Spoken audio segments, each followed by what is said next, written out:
పూర్తిగా విధ్వంసం చేశారు. ఒక పక్క ఎన్జీటీ, ఇంకొక పక్క హైకోర్టు, ఇంకొక పక్క సుప్రీంకోర్టు, అడుగడుగున మొట్టికాయలు వేస్తున్న రాష్ట్ర ప్రభుత్వం అడ్డంగా తప్పుడు సమాచారం ఇచ్చి కోర్టులు కూడా మభ్యపెట్టి, లేకుంటే కోర్టులు కూడా ఏమీ చేయలేని పరిస్థితి తీసుకొచ్చారు.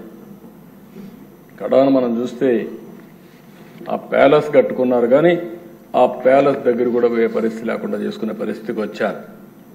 700 కోట్ల రూపాయలతో సర్వే రాళ్లపైన బొమ్మలు, దానికి మాకు మళ్ళా ఒక 30 కోట్లు పడింది అవన్నీ తీయాలంటే. అదే మార్గ దిశ ఎక్కడ చూసినా వీళ్ళ ఇష్ట ప్రకారం రంగులేశారు. కోర్టు ఆదేశాలతో మళ్ళా 100,000 కోట్ల రూపాయలు ఖర్చు పెట్టి ఆ రంగులని తీయడానికి ఖర్చు అయ్యే పరిస్థితి వచ్చింది. 400 కోట్ల రూపాయలతో ప్రకటనలు వాళ్ళ పేపర్కే ఇచ్చుకునే పరిస్థితికి వచ్చారు. కడాన వాలంటీర్స్ కూడా సాక్షి పేపర్ ఇవ్వాలని చెప్పి సాక్షి పేపర్ ఇప్పించే పరిస్థితికి వచ్చారు. ఎంత అధికార దుర్వినియోగం చేయాలని అన్ని చేశారు. కడాన ఒక 500 కోట్ల రూపాయలు ఖర్చు పెట్టుంటే ఈ గుంతలన్నీ పూడ్చే పరిస్థితి వచ్చేది. దానికి మనసు రాల, దీనికి మాత్రం డబ్బులన్నీ తగిలేసే పరిస్థితికి వచ్చారు. కడాన దిశ సోషల్ మీడియా సైకోలు తయారు చేశారు. డబ్బులు డిజిటల్ కార్పొరేషన్లో పే చేస్తారు, ఆర్మీని తయారు చేస్తారు. ఆ ఆర్మీని తయారు చేస్తే కడాన నా మీద నీ మీద అందరి మీద పెట్టారు, కానీ కడాన కన్న తల్లి పైన కూడా పోస్టర్స్ పెట్టే పరిస్థితికి వచ్చారు. అధ్యక్ష పోస్ట్ చేసే పరిస్థితికి వచ్చారు. ఆయన శీలాన్ని కూడా శంకించే విధంగా ఏమనాలి, మనుషుల జంతువులని అడుగుతున్నా. మళ్ళా సిగ్గు లేకుండా మాట్లాడుతున్నారు. ఈరోజు ఎక్కడికక్కడ మాట్లాడుతున్నారు. అంటే తల్లిని కూడా క్యారెక్టర్ అసాసినేషన్ చేసే వాళ్ళని మీరు నేను ఒక లెక్క, ఈ రాష్ట్ర ప్రజానికి ఒక లెక్క అని అడుగుతున్నా. నేను బాధ ఆవేదనతో అడుగుతున్నా. నేను అందుకే ఒకే మాట చెప్పాను, ఎన్డీఏలో ఏ లీడర్ కూడా ఇలాంటి అసభ్యకరమైన పోస్టులు పెట్టాం. ఒకవేళ పెడితే వాళ్ళని ఏ విధంగా పనిష్ చేస్తున్నామో మన వాళ్ళు కూడా అదే మరి చేస్తా. ఈ రాష్ట్రంలో ప్రతి ఒక్క ఆడబిడ్డకు రక్షణ ఇచ్చే బాధ్యత, గౌరవంగా బ్రతికే విధంగా విధానాలు తీసుకొస్తారని చెప్పా. అందుకే ఒకే మాట అన్నాను, రాబోయే రోజుల్లో ఏ ఒక్క ఆడబిడ్డ కూడా అవమానపడడానికి వీల్లేదు. కఠినంగా వ్యవహరిస్తాం, మెర్సిలెస్ గా ఉంటాం, చట్టానికి పదును పెడతాం. పదును పెట్టడమే కాదు, అలాంటి వాళ్ళు ఈ రాష్ట్రానికే ఒక విధంగా చెప్పాలంటే ఈ రాష్ట్రంలో ఉండడానికి కూడా అర్హత లేదు.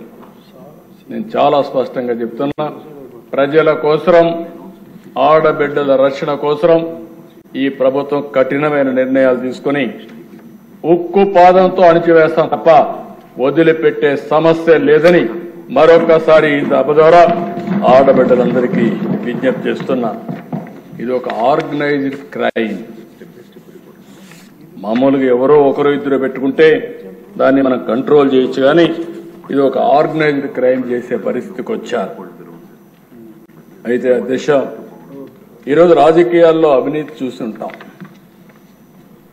కానీ అవినీతి అక్రమాల కోసమే రాజకీయానికి వచ్చిన వాళ్ళు. ఇది ఒక పెద్ద ప్లానింగ్ అధ్యక్ష. 45 ఏళ్ళైంది మా పార్టీ. ఇంతవరకు మాకు పేపర్ లేదు, టీవీ లేదు.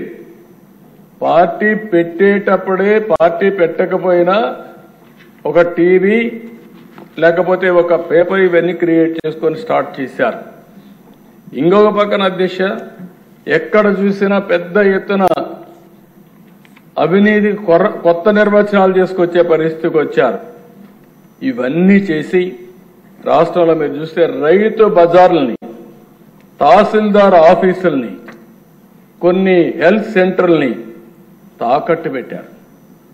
ఇంకో పక్క మద్యం నిషేధిస్తామని చెప్పి 5 ఏళ్లలో చేసేస్తున్నామని చెప్పి మద్యం పైన వచ్చే ఆదాయాన్ని 25 సంవత్సరాలు తాకట్టు పెట్టి దాంట్లో డబ్బులు తీసుకొచ్చే పరిస్థితికి వచ్చారు. 25,000 కోట్లు తీసుకొచ్చే పరిస్థితికి వచ్చారు. ఏమన్నాను అడుగుతున్నా. అంటే ఎక్కడికి పోయిందో అర్థం కాని పరిస్థితి వచ్చింది. కేంద్రం ఇచ్చిన నిధులన్నీ దారి మళ్ళించారు. పేదలకు చెందవలసిన పథకాలు చాలా వరకు గండికొట్టే పరిస్థితికి వచ్చారు. ఈ రోజు మీరు చూస్తే అధ్యక్ష, ఇంత మునిపే మినిస్టర్ గారు చెప్పారు, ఆ డబ్బులు కానీ వచ్చుంటే మళ్ళీ మనకు